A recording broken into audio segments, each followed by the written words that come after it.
Welcome into The Rundown, a daily podcast where we at CBN News take an inside look at the stories we're covering. Today's Tuesday, April 13th. I'm Dan Andros, filling in for Caitlin Burke.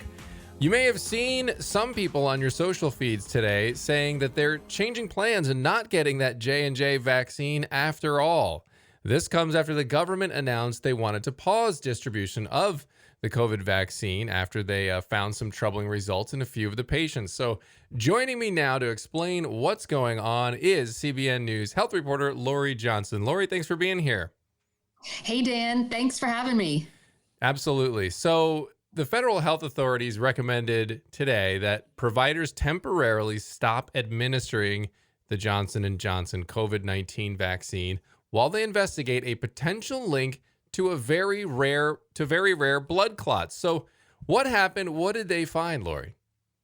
Okay, well, the most important thing to remember about this whole thing is that this happened in 6 women, and 7 million people in the United States alone have gotten the J&J vaccine. So when you want to talk about something is rare and you say it's like a 1 in a million chance, this is actually less than 1 in a million chance that this happened. Nevertheless, because it did happen and one of the women died, the FDA and the CDC are saying, hold on, let's figure out what's going on.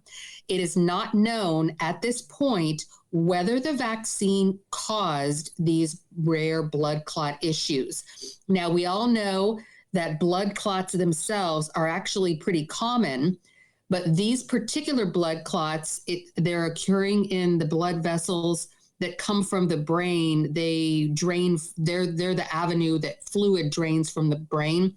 It's an extremely rare type of blood clots. Even among people who don't get vaccinated, they only occur in only 5 people out of a million. So 6 women altogether who have gotten J&J vaccines got these blood clots and 1 woman died. Again, we're not sure that the vaccine caused it, but it happened between 6 days and 13 days after they received their J&J shot. Remember, the J&J shot is just one and only shot. So they're looking at what's going on here. Here's what we know. All 6 women are kind of young. They're between the ages of 18 and 48. And as I said, it happened between 6 and 13 days out. So we're looking, the investigators are going to look at what else did they have in common. We know that they all had low blood platelet levels. So the investigators they're going to meet tomorrow. And they're going to, the FDA is doing its own investigation to see if the vaccine caused it and if there needs to be a warning for certain people who might fall under this category. So a lot of people are like, hey, wait, isn't this a fast overreaction? And that's a matter of an opinion, but less than 1 in a million chance of this happening. Why do we want to get everybody all stirred up about this? But then on the other hand, it just goes to show you our CDC and our FDA is the best in the world. It's just a testimony to how seriously they take safety issues. So remember, we have had 6 instances and about 20 million people, I apologize, 7 million people have gotten this particular vaccine so far. And of all 3 vaccines together, Pfizer, Moderna, and J&J, 120 million Americans have gotten those shots, and there haven't been any serious red flags for Moderna or Pfizer. Yeah. You mentioned that it means less than 1 in a million. It's kind of the joke, like 1 in a million chance, and it's even so less than that. I have a chance. Yeah, right, exactly. And so they reacted this way and made this news and requested the pause. I got a couple of questions on that. One, is it common to pause a vaccine rollout, or is this sort of like an extra precautionary move just because of COVID? Because as you said, I think, I saw people on my feed, as I mentioned in the open, that were saying, well, not getting that now. And it's just causing people to panic when I think from what I've read as well, that things like birth control pills have higher instances of blood clot incidents in comparison. So, so is it common for a move like this? Well, I would tell you, first of all, get back on your feed and tell that person who doesn't want to get vaccinated that they have an 11% chance of getting serious/fatal blood clots if they get COVID-19. Yes. Now, this is something we've been talking about for a year, particularly among young people who have, COVID-19 causes blood clots, sometimes fatal blood clots, in 11% of people who get COVID-19. So if you're worried about blood clots, you are in much greater danger getting COVID-19 than you are the vaccine. COVID-19 has been particularly deadly for young people who don't recognize the signs of a stroke. And so people can have strokes and have had strokes, and that can be a lifelong debilitation. People can't speak or walk for the rest of their lives. A lot of people don't realize that a stroke is a blood clot towards your brain. Right. And so a lot of older people are on the lookout for stroke symptoms, when, your face goes droopy on half of your face, and your speech is slurred, things like that. But young people have been having these blood clots and they don't realize they're having a stroke, and they wait too long to get to the hospital. And by that time it's too late. Wow. So get the word out there that if you're worried about blood clots, you should get a vaccine. Yeah. So to answer your other question, how likely is this? The reason this, a lot of these red flags for vaccines come up during phase 3 clinical trials. Yeah. Phase 3 clinical trials involve 30,000 people. So usually if there's something going on with the vaccine, somebody within that 30,000 people group, it'll come up. At least in one person, maybe more than one person. This blood clot issue, and again, we're not sure that the vaccine is causing it, but this issue is so rare that nobody in the trial got it. Remember, 6 people, this is a greater than 1 in a million chance of getting this. So it wasn't detected in the phase 3 clinical trials because it's so rare. So no, to answer your question, there aren't often stop downs. Dr. Anthony Fauci said today that he expects that Johnson & Johnson vaccine to resume within days to weeks, not even a month. And so they'll probably figure out what's going on. They're going to hold on, figure out what's going on, and then proceed maybe with some health recommendations going forward. You know how there are some, I don't know if you've gotten your vaccine yet. Today, I got my second vaccine. I got the Pfizer.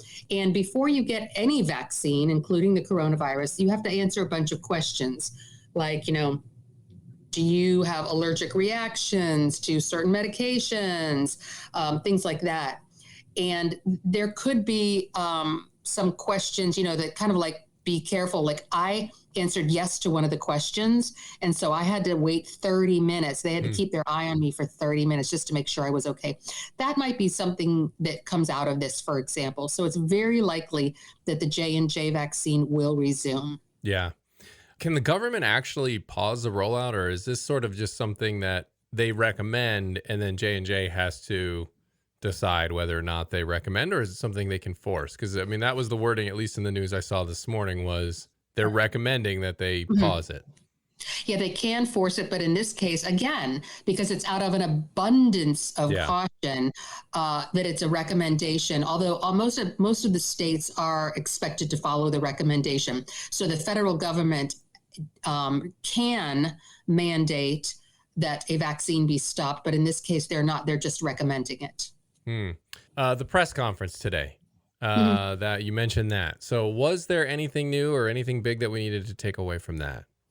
Well, the big takeaway is that people who were scheduled, for example, today to get their J&J vaccine when they're supposed to show up, and then they're going to get the Pfizer or the Moderna instead.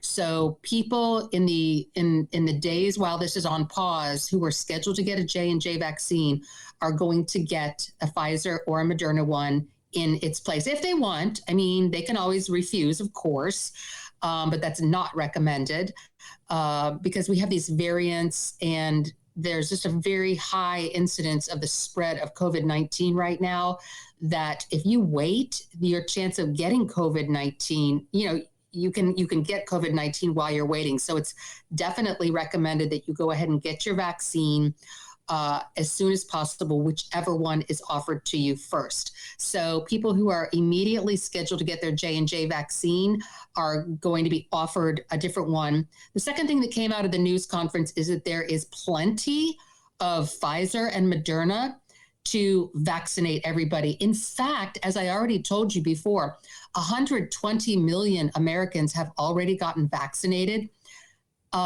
with at least one dose. Only 7 million of those are the J&J. So most people have already gotten Pfizer and Moderna, and we have an ample supply of Pfizer and Moderna.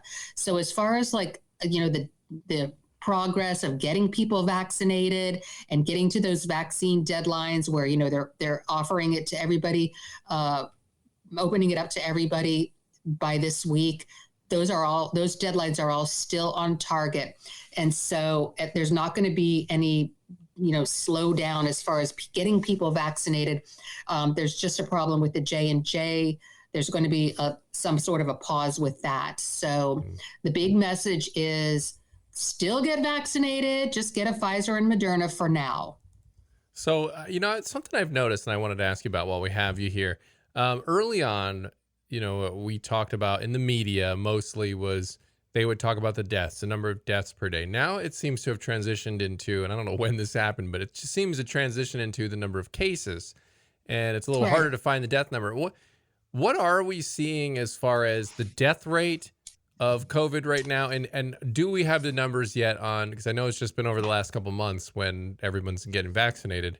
So are we seeing any numbers related to how the country's reacting with a much higher number of people vaccinated? So those are all excellent questions. So let's step back and take a 30,000-foot look at what's going on with the coronavirus. So we are definitely having a problem now with the number of cases. And we saw the horrible spike, worst ever, in January and February. So this is after the holidays, when we were seeing 3,000 people dying every single day. Right. And the cases were up around 100,000 every day. And so when that dropped, everybody was like, yay, the coronavirus is over. But wait a second. No, it dropped back down to levels that are still really high. Just because we don't have 3,000 people dying every day doesn't mean we're out of the woods. Right. Far from it. So we got to sort of a plateau of about 50,000 cases a day, which is still too many, Dan, but 50,000 a day. And then it started creeping back up. And that's when you started hearing about this fourth wave. 60,000, 70,000, 80,000. So now we're hovering around 60,000. So we have more cases. And a lot of people are like, so what? As long as people aren't dying, that doesn't really matter if people are getting cases. And that is wrong. Here's why. Because the more this is spread, that's when these variants develop. So that's what's so bad about spreading this disease in lots and lots of cases, is because these variants keep popping up. And guess what? Some of these variants are resistant to the vaccine. The South African variant, and now they've got a new one in California, up in the in the San Francisco area, that is very similar to the Brazilian and the South African variant. And they're doing some studies right now to see if, like the Brazilian and South African variant, they're resistant to the vaccine. So that's what's so terrible about having lots and lots of cases, is it produces these variants, and it can make the vaccines and some of the treatments not work. Yeah. So that's what's so bad about having lots of cases. The virus is still very much alive and well right now. It's being spread mostly among young people. But guess what? They're having hospitalizations are now on the rise because young people are being hospitalized. Other than age, the second biggest health risk is obesity. Yeah. So we know that being older really increases your chance of being hospitalized and dying from COVID. But the second most concerning factor is obesity. And we know that plenty of young people are obese. So a lot of the people who are getting COVID right now are younger. Many of them are obese and they're ending up in the hospital. Yes, deaths are down from that horrific high that we saw in January, but there's still about 300 a day. That's still too many. So yes, COVID is not nearly as bad as it was in January and February, but it's still not to the level where we need it to be to resume life back to normal. And then other people say, well, you're never going to get it to, what are you trying to do? Get it to where there's 0 deaths? And the answer to that is no. Everybody knows 0 deaths is not the goal, but it's still too high now. And so, we need to go a little bit further. So I hope that answers your question as to putting things into perspective. No, that's good insight, because I think, as this has been just over a year now that we've been dealing with this, I think everybody is, they're leery and just ready to get it over with and just, kind of get back to normal. Now I know Texas and Florida are, 2 places that are kind of just saying, let's go back to normal. And they've opened up things and, right. And so I know some people are kind of already getting there, but as you said, we still have to pay attention and we still have to, take precautions. Yeah. Here's the thing. Here's the big takeaway about where we are is don't mistake progress for victory. Don't mistake progress for victory. Anybody who's involved with sports, like me, my son used to play Division I college football. Just because you're ahead doesn't mean you're going to win. Yeah. Just because you have things have got you were really far behind and now you're 15 points up, that does not mean the game is over. And so that's the way we are now. Things are much better than they were in January and February, but we're not there yet. And as far as Florida and Texas are concerned, remember, just because the state is open doesn't mean people are not wearing masks and they're not social distancing.